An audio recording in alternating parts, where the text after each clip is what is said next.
1 महीना पूर्ण होने के समय हम 17 तारीख को दिल्ली में सभी लोग इकट्ठे और उसको वहाँ जंतर मंतर पे दिल्ली में जो राजधानी है भारत की, वहाँ पर खड़े होकर हम सभी लोग श्रद्धांजलि अर्पित करेंगे। सर, एक बड़ा सवाल ये है कि न्यायिक जांच का आदेश दिया गया है और उसमें समय की भी मांग की गई है कि 3 महीना का संभवतः समय मांगा गया है कि 3 महीना में ये पूरा कर लिया जाएगा। पहली बात तो देखिए, जांच का जो विषय है ना, मैं जांच के विषय को इसलिए निरस्त करता हूँ, खारिज करता हूँ सिरे से कि जांच एक जनता का ध्यान डाइवर्ट करना, टालने का विषय है। जांच हमेशा एक टालने का विषय होता है, जांच कुछ नहीं होती। क्योंकि जहाँ तक सवाल है, हमने जो पढ़ा है आज तक, हम अभिभाषक खुद भी हैं, तो हमने जो देखा है कोर्ट में भी प्रैक्टिकली देखा है, जांच जो है ना, जांच कोई महत्वपूर्ण अपना रोल अदा नहीं करती कानूनी रूप से।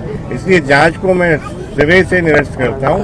साथ ही मैं ये जरूर कहूंगा कि अगर एफआईआर की भी गई है तो उसे पुरानी जो हमारी आईपीसी है उसमें 302 में क्यों नहीं किया।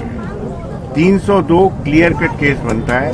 इसमें ना तो सेल्फ डिफेंस का सवाल है, न किसी अन्य बहाने लेने की आवश्यकता है। 302 का केस बनता है। मैं कहता हूं ऊपर से, चोटी से लेके नीचे तक सारे पुलिस वाले इंक्लूडिंग एसपी, क्योंकि बिगर एसपी की अनुमति के कोई भी पुलिस ऑफिसर जो सबऑर्डिनेट है उनके, वो कोई भी ऐसा कृत्य नहीं कर सकता। और जब आपने कृत्य को देखा है तो आपने देखा होगा कि उस आदमी को पहले सरेंडर कराते हैं, सरेंडर करा के पकड़ा जाता है, पकड़ के उसे सराउंड करते हैं। सराउंड करने के बाद उसमें 3 गोली मारी। 3 गोली से भी आपको सफिशिएंट चैन नहीं मिला, आपके लिए पर्याप्त नहीं थी, क्योंकि ऊपर से आला का हुक्म था कि इसको तो खत्म करना है।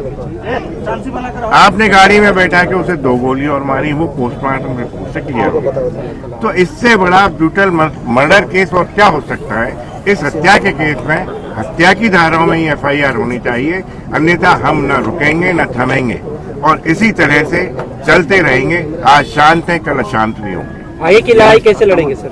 लड़ाई जिस तरह से जनता लड़ी जाती है, जनता ही सत्ताएं बनाती है और जनता ही सत्ताएं अपदस्थ कर देती है, तो सत्ताओं को अपदस्थ होने में बहुत टाइम नहीं लगेगा। सर, आपने एफआईआर कॉपी देखा होगा, अभी किन धाराओं में जो है आरोपियों पे केस किया है? अभी मेरी जानकारी में जो आया है कि सेल्फ डिफेंस में कुछ केस किया है, कोई 302 का केस नहीं रजिस्टर्ड हुआ है। मतलब धारा 300 उसमें कहीं से भी नहीं डाली गई है, ना उसको स्पष्ट रूप से लिखा गया है और ना ही इस तरह की इबारत एफआईआर में लिखी गई है जिससे 302 प्रतीत होता हो। जो धाराएं लगाई हैं, क्या वो एंटीसिपेटरी बेल वाले हैं या फिर उनमें? उन धाराओं में उनका कुछ नहीं होगा, ये तो एक बहाना मात्र है।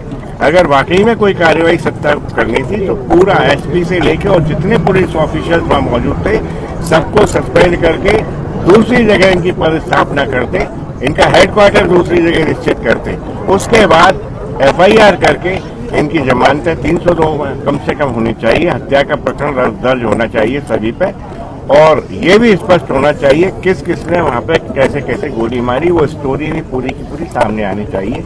वो पब्लिकली और वीडियो में दिखाई दे रही है। उसके पश्चात इनकी जमानतें निश्चित ही एंटीसिपेटरी किसी भी कीमत पे नहीं हो सकती, क्योंकि क्लियर कट पूरे देश में है, इसका रोष है, पूरे देश में दिखाई दे रहा है, सोशल मीडिया पर दिखाई दे रहा है कि इससे बड़ा हत्या का कोई केस नहीं हो सकता। मैंने कहा ना, मैं जांच को सिरे से ही खारिज करता हूँ। जांच का विषय तो जनता को बरगलाना, जनता का ध्यान दूसरी ओर डाइवर्ट करना है। जांच जो होती रहेगी उससे कोई अंतर नहीं पड़ेगा। आप एफआईआर रजिस्टर करके इन्वेस्टिगेशन करें, जांच नहीं चाहिए हमें।